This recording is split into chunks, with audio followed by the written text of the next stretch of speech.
आंबेगाव तालुक्यामध्ये नव्हे तर संपूर्ण महाराष्ट्रामध्ये मे महिन्यामध्ये सुरू झालेला पाऊस थांबायचं नाव घेत नाही। आपण बघितलं असेल की मागच्या आठवड्यामध्ये मराठवाडा असेल, धाराशिव असेल, हे संपूर्ण जिल्हे, विशेषतः जी नदीकाठची जी गावं आहेत ती पुराच्या पाण्यामुळे आणि पावसामुळे अक्षरशः उद्ध्वस्त झालेली आहे। आणि आपल्या आंबेगाव तालुक्यामध्ये खऱ्या अर्थानं बोड नदी आपल्या तालुक्याची जीवनदायिनी मानण्यात येते।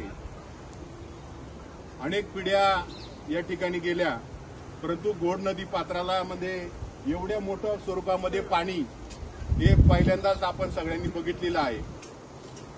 संपूर्ण पिकं उद्ध्वस्त झालेली आहेत, शेतकरी हवालदिल झालेला आहे। मे महिन्यामध्ये जी जनावरांची चारा पिकं होती ती चारा पिकं अवकाळी पावसामुळे उद्ध्वस्त झाली। काही अंशी शेतकरी सावरला, शेतकऱ्यांचे पंचनामे झाले, अद्याप मदत काय आलेली नाही, शेतकरी उभा राहिला।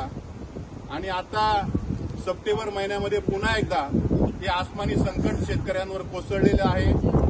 संपूर्ण पिकं शेतकऱ्यांची उद्ध्वस्त झालेली आहेत। आणि आता गोड नदी पात्रामध्ये विशेषतः टिंबे धरण क्षेत्रामध्ये मोठ्या प्रमाणामध्ये आणि आंबेगाव तालुक्यामध्ये मोठ्या प्रमाणामध्ये तीन चार दिवसापासून दिवस रात्र सुरू असलेल्या पावसामुळे प्रचंड पावसाने उग्र रूप धारण केलेलं आहे।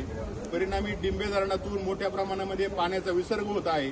आणि गोड नदी काठची जी गावं आहेत त्यामध्ये मग कळम असेल, एकलरे असेल, चांडोली बुद्रुक, खुर्द असेल, पिंपळगाव, खडकी, निरगुडसर, पारगाव, लाखनगाव, अक्षरशः या गावातील संपूर्ण जनजीवन विस्कळीत होत आहे की काय अशी भीती त्या ठिकाणी व्यक्त केली जात आहे।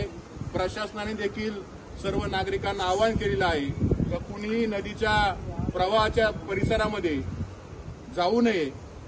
त्या दृष्टिकोनातून प्रशासन देखील आवश्यकता खबरदारी घेण्याचा प्रयत्न करीत आहेत। आपण आता पिंपळगाव, खडकी या परिसरामध्ये उभे आहोत। या ठिकाणी ग्रामपंचायत प्रशासन असेल किंवा पोलीस पाटील असतील यांच्या माध्यमामधून देखील नागरिकांना आवाहन करण्यात येत आहे की या नदीकाठचा परिसर हा पूर्णपणे प्रशासनाकडून सील करण्यात आलेला आहे।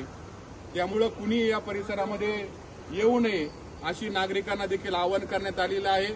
आणि या निमित्तानं मायबाप सरकार असेल किंवा प्रशासन असेल यांना देखील आम्ही विनंती करतो की ग्रामस्थ तुम्हाला सहकार्य करण्याच्या तयारीमध्ये निश्चितपणे आहे। परंतु हे जे झालेलं जे शेतकऱ्यांचं सार्वजनिक आपत्तीचं जे नुकसान आहे ते खूप मोठ्या प्रमाणामध्ये आपण बघू शकतो की हा संपूर्ण हा स्मशानभूमीचा जो परिसर आहे तो पूर्णपणे पाण्याखाली गेलेला आहे। त्यामुळे कोट्यवधी रुपयाचं नुकसान या परिसरामध्ये निश्चितपणे झालेलं आहे। त्यामुळे आपण तातडीने आवश्यक त्या खबरदारी घेण्यात आपल्याकडून त्या ठिकाणी कोणत्याही प्रकारची दिरंगाई होता कामा नये। रस्ते देखील संपूर्ण उखडून गेलेले आहेत। त्यामुळे सार्वजनिक बांधकाम विभाग असेल किंवा कृषी विभाग असेल, महसूल विभाग असेल यांनी संबंधितांनी त्वरित पंचनामे करून आवश्यक ती खबरदारी त्या ठिकाणी घेणं गरजेचं आहे। स्थानिक प्रशासन, ग्रामस्थ, शेतकरी म्हणून आम्ही तुम्हाला त्या ठिकाणी सहकार्य करण्यास इच्छुक आहेत। आपण जरा थोडं दाखवा सगळ्या नागरिकांना, महाराष्ट्रातील जनतेला की गोड नदी पात्राची काय परिस्थिती आहे। बैलगाडा घाट देखील संपूर्ण पाण्याखाली गेलेला आहे।